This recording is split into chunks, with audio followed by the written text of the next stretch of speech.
you're either a coach or a mentor, and what criteria have you used to learn from somebody? Who wants to take that first one? Yeah, I'll have a go. So your question is, how do we evaluate whether a mentor is able to add value? Okay. For me, it's a sense of accountability. So the person the people that have added most value to my life are the people that are willing to get in the fight. So I don't like a critic who sits in the arena, sitting there watching. I like someone who's able to get in the fight with me and partner with me on struggle. So the people that I've learned the most from were prepared to get on the road and spend 4 days a week if it was necessary out in Europe, developing me. That was a sign of a selfless leader, somebody that was invested in me, in my struggle, in my pain, the difficulties. So my main criteria is, are they willing to get in the fight? What's the like? I think that mentorship and sponsorship are two incredibly important things. They are a bit different. But for me personally, it's important to find sponsors in the business. Usually that's earned. So if you've performed at a high level through revenue and targets. But I think the way you get true sponsors in a business is not just the number that you smashed, but how you got there. So if you demonstrate true leadership and get into that number, you tend to get true sponsorship from senior leaders in the business or your industry. So personally for me, I've found some great sponsors at LinkedIn who've hopefully seen me do that. So that's around sponsorship. And then when it comes to mentors, I feel like don't be afraid to ask. Like if you see someone in your business or outside your business in your industry that you find inspiring, or that you think is doing something really cool, reach out to them. I think one of the key things we should feel sort of responsibility towards, even though we're ICs, I still think we're leaders in our business and we can still demonstrate leadership. It's important to pave the way. And so when you reach out to a leader in your business for mentorship or advice, they'll likely say yes if you kind of are very specific on what you want them to help you with. So they're the two things. Sponsorship through, you earn sponsorship, but I think with mentors, don't be afraid to ask someone you find inspiring and be specific about what you want them to help you with. So guys, from my point of view, from my own experience, it comes back to your values and how much that other person is very aligned to who you are. So I was lucky enough to find a performance coach 3-4 years ago that is literally the person I want to be, the person I want to become in 10 years, right? Physically, from a financial point of view, the languages that he speaks, how he behaves. So for me, it's a role model, right? And I think we were talking before about replicating success, right? And I think it's all about iteration and talking to a lot of people. One thing I would say is don't be afraid of asking for mentorship, because you will be amazed about how many people is willing to give back. Because the people that is very, very out there is people that have been helped a lot by other mentors and coaches. And on my own experience, I'm now being mentored by the CFO at eBay. And for me, every minute with her is like literally a gold mine. And just because I asked her, hey, could you mentor me? I'm going through these financial challenges. Could you help me at a startup? And she said yes, And I can tell you she's probably one of the busiest human beings on the planet. And I always remember to give back. So I love reading. I always give a book that is very meaningful to me. And I write a little letter and I send it to her, as something meaningful for my mentors and my coaches. Brilliant, thank you. And then one tactical LinkedIn LinkedIn's prolific right now. A few of you have received some of my messages. I like to get to the point.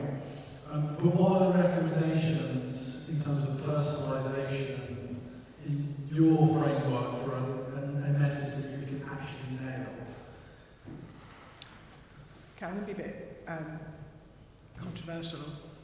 I know you talk about templates, but I'm just not sure how well they work. So I think it's not just about the personalisation, but it's the timing.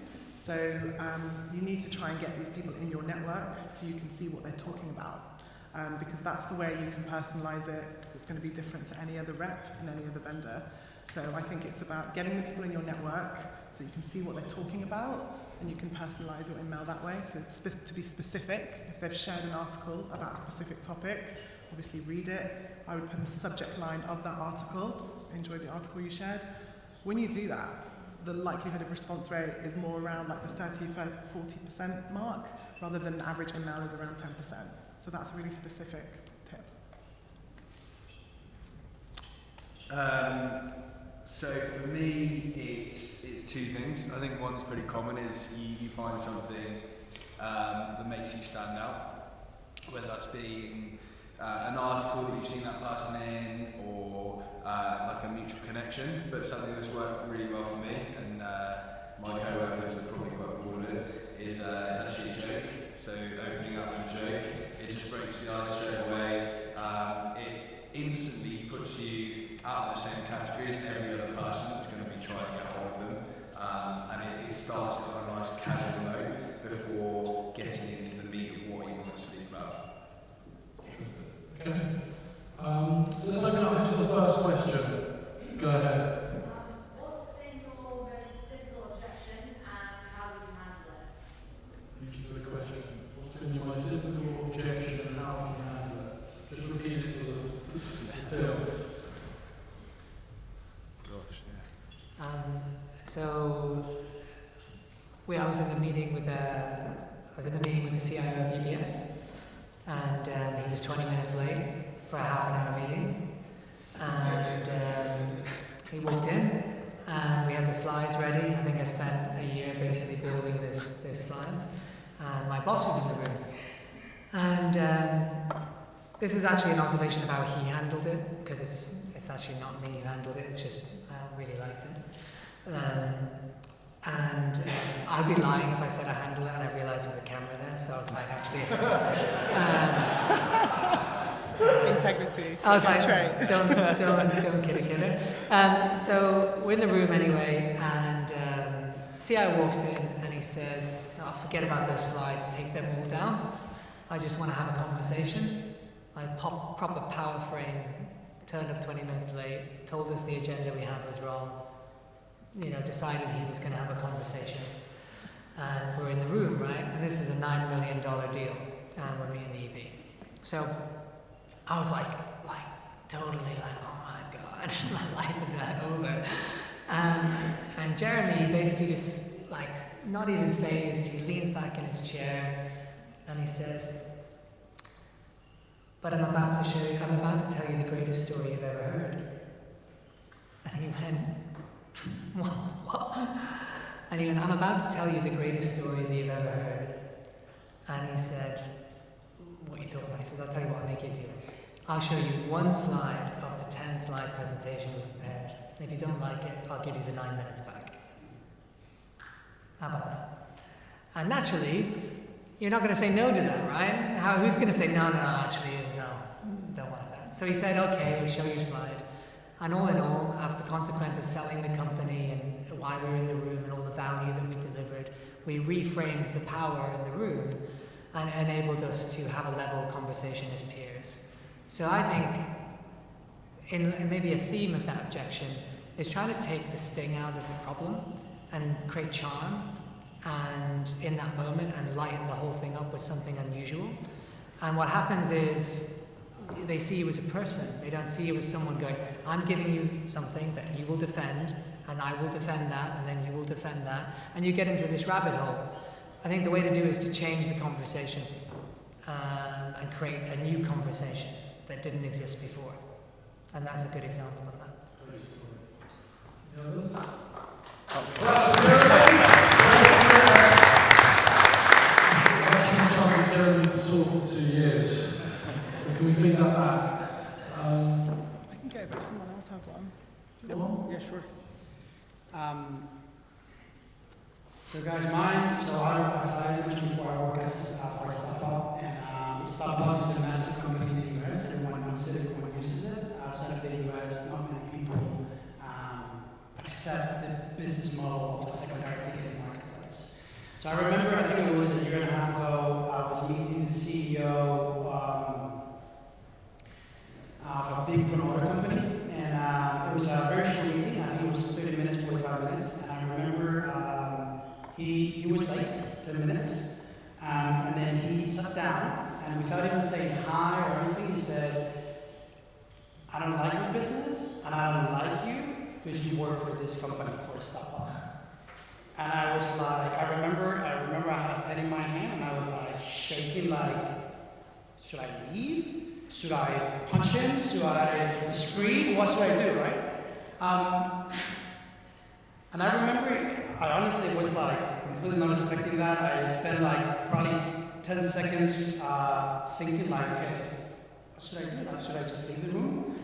And I said, I promise you that what you think about a StubHub, about our company, is 90% incorrect. And I want you right now to list 3 things that you believe a StubHub is, and I'm going to prove them wrong to you. Right? I'm going to prove to you that you're not correct. And then he mentioned you guys have 90% of brokers in your platform. The second thing he said is you overpaid for this artist and for this promoter and another thing. And it was like very easy to dismantle the whole thing because it was just based on the things that he has heard in the industry and in the media, which most of the time is BS, you know? But it was like, wow. So I guess that's my hardest one.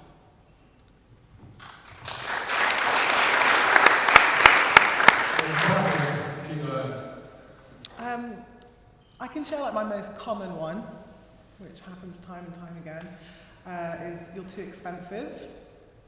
And so I think the reason I bring that one up is like, because there's objection handling, which is one thing, and for a long time in my career I was like, it's all about objection handling. I need to learn what the best response is to anything my prospect is going to throw at me.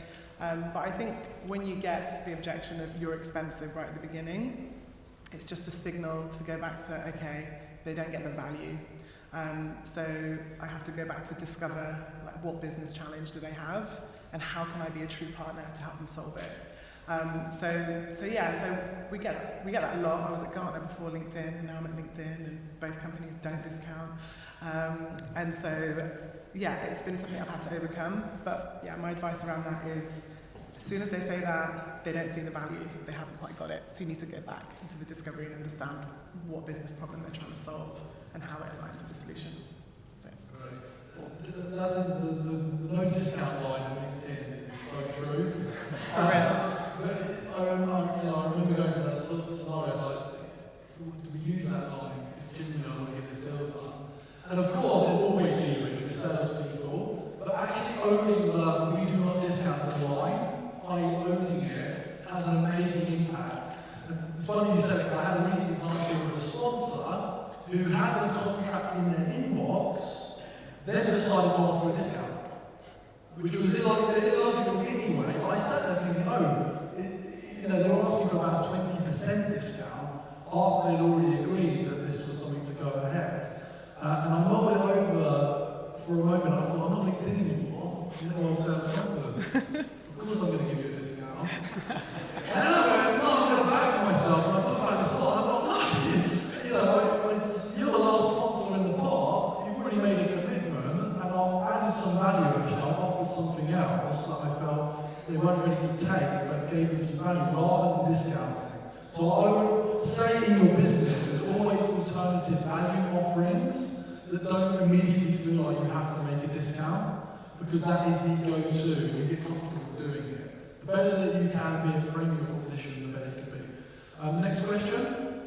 I've got to ask Jeremy, what was that one time you said to UBS? This is Jason. Sorry, say that again? He works for Jeremy. From the last story you just told us. What was the one slide that you looked on? So it was the company slide. So we had this like obsession with the what made us special. So it kind of went like this. It was like we had this slide and we had to like be like trained on this slide. In fact, he'd call you up when you were on the car and say, "Pitch me the slide," and he'd be like, "Oh, yeah, I'll pitch you the slide." So you had to be so super slick on it. So he said, the way it went was he'd go, so we started shipping product in 2010. We did 1 million in year 1, then we did 11, then we did 28, then we did 78, then we did 150, then we did 250. And at our stage of growth, Splunk, ServiceNow, and Workday were growing as 3 times less fast than we were. We're the fastest growing enterprise software company on the planet, and everybody's bought it, including Apple, Goldman Sachs, HSBC, Barclays. Thank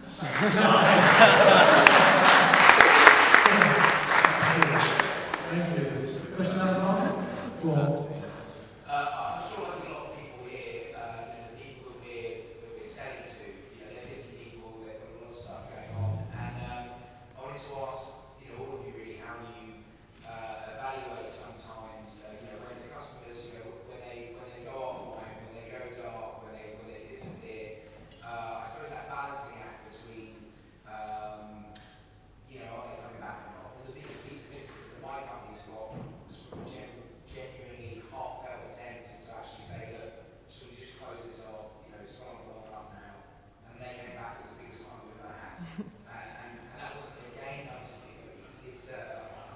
can't get it right. I really want to understand how you guys do that. Yeah, totally feel your pain. I think one of the mantras, now I have one client, which is a whole other story, but when I had a book of business of 10 clients, I'd be like, okay, I'm going to obviously do my business plan for the year, and I'm going to fail fast, to start to weed out what's not going to come in, what's going to come in. But I would reevaluate it every quarter, because you don't want to fail fast on the whole year. So I remember it was actually UBS, same client. Got a reputation. I was like, huge opportunity here, I'm going to invest a lot of time in it. But then very quickly I was like, okay, halfway through the quarter, it's not quite doing what I needed to do. I'm going to park it and I'm going to come back next quarter. So I use I don't know if you guys have heard of the big rocks, pebbles and sand. That's what I use to kind of prioritize. So the big rocks are the big deals that are hopefully going to come in. The pebbles are the smaller bets, and the sand are the things that suck up loads of time and don't come through. And so I try to figure out what the sand is quickly, but I do go back to it once a quarter to see if it could turn into that one deal. I don't know if that helps, but... Yeah, I think everybody probably feels your pain. There's not a lot you can do. You don't know how they're thinking. It's where are they at? For me, I think it's one of those things you just got to nurture. They know who you are. They know what you do. You're giving them the pitch. It might not be the right time. So just nurture. Send them a nudge every couple of months with something of genuine value to them that's not related to your product at all. So just keep them warm. Keep them engaged. Speak to them as if they're a mate. And if it's something that they genuinely want and need, they'll come back to you. We see it all the time. And just one more thing to add on that. If would you try several people in your org? Or is it just one person that you're trying to talk to? For me, normally I've got one guy now. For me, it's all people. Okay. Because sometimes there might be other influencers or champions, but just something to think about. No, you have to. Yeah. So one of the things that I've used that has really helped me is this very simple thing, is putting Google alerts about the company and about the projects that they're doing, so that every 2-4 weeks I'm constantly checking what's going on with that company, and I try to build a conversation that probably doesn't have to do with our day-to-day business, but just so that I can have a better understanding of what the client, their pains about their finances, or about how many people they fired, or about their new projects. That might not have anything to do with our relationship in business, but I've realized over the years that they value a lot when someone comes not only to sell them something, but to help, and to consult, and to be there for anything that they might need. I found that very, very useful. Hello. Okay, so building on what I've learned from all of you excellent speakers, this one was for Jason. So you were saying, kind of be a maverick and aim at excellence. Will you be my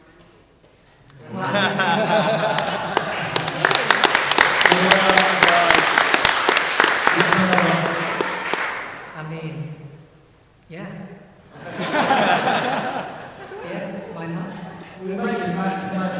Right, next question. Misha, go on. Jason, so you talked about when you met Gartner, you were looking for someone who could accelerate your career, focus on individual contributor, them as a leader. How do you know that person was Jeremy, and how do you qualify him? Good question. So I worked with a headhunter whilst I was at Gartner to figure out, I actually used a really embarrassing phrase. I said, I want to find the Harvey Specters of the enterprise software business. If he heard me say that, which maybe he will, he'll think, so that's what I said to him. I was like, I want to find the players in the industry. I just want to find these people that are operating at such a level that I want to find them. They must exist, right? Because all these software companies are growing so fast. They're not doing it on air, right? So where are they? So at that time in my life, I didn't really know what I was doing, so I trusted this headhunter to find me people, and then they brought to my attention AppDynamics, and then when I met with them, I walked in as if I was the prize. I was like, I had this swagger, and I was like, I'm number one in the world, and all this nonsense, and it was pretty evident very quickly that I was totally out of my depth. So in the way that your question actually now fast forwarding to my position is you're asking how do I evaluate a leader? So the way I do that now, having matured a little bit in terms of understanding, it's the structure I would recommend you use is based on the 3 R's. So your recruitment, retention, and revenue are the 3 things that define great go-to-market strategy. And the leader of a go-to-market strategy needs to be execute against those 3 things impeccably well. That means, can he recruit an A-star team? Right? Does he have the ability and track record to do that? Because if he doesn't, he isn't going to the Olympics, right? He can be an A-star manager. If he has a C-star team, he ain't going anywhere, right? So he has to do that.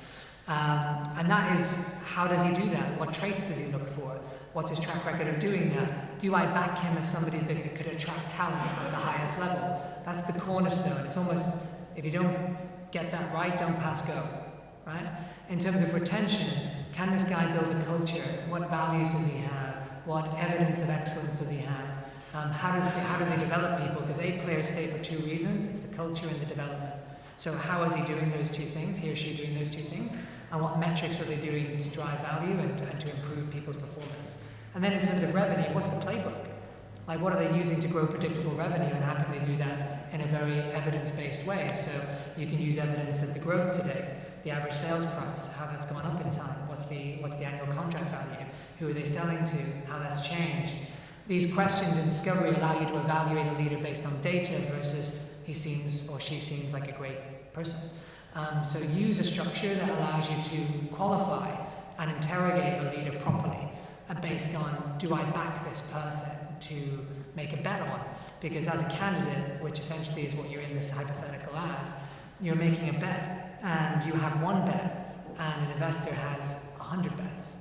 So your introspection and discovery of this information is more important than ever. It also is a great indication of your ability.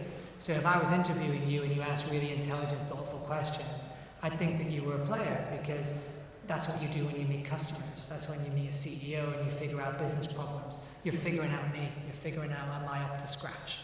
And I like that. So that's what I would do. Thank you very much. One more question, then I'm going to suggest something. If you guys are hanging around, we take a corner. I haven't actually done it before. We're in a corner before, that could work. So we're just, if you could just take some space, hold some space, so people can maybe come up and spend a bit more time with you if you've got some particular questions. There's lots in the room. The lady that had her hand up originally, have you got a question? Yeah, I wanted to ask Tyson, what book do you give your mentors and also everyone what's the best book you've ever read? So what is your book recommendation, Ethan? One book? Just one. Great. No, one. We're doing right up for the rest, because he's got one. We'll just have one, and we're going to make it quick. Perfect. So that would be Man Searching for Meaning by Viktor Frankl. Have you heard of it? What's it called? Man Searching for Meaning Oh, yeah, by yeah, Viktor great. Frankl. Yeah, good book. Man Search for Meaning. Next. Anything by Brené Brown, Daring Greatly, Rising Strong. Mine's the High Growth Handbook by Elad Gil. It's like the go-to textbook for all things startup. Mine would be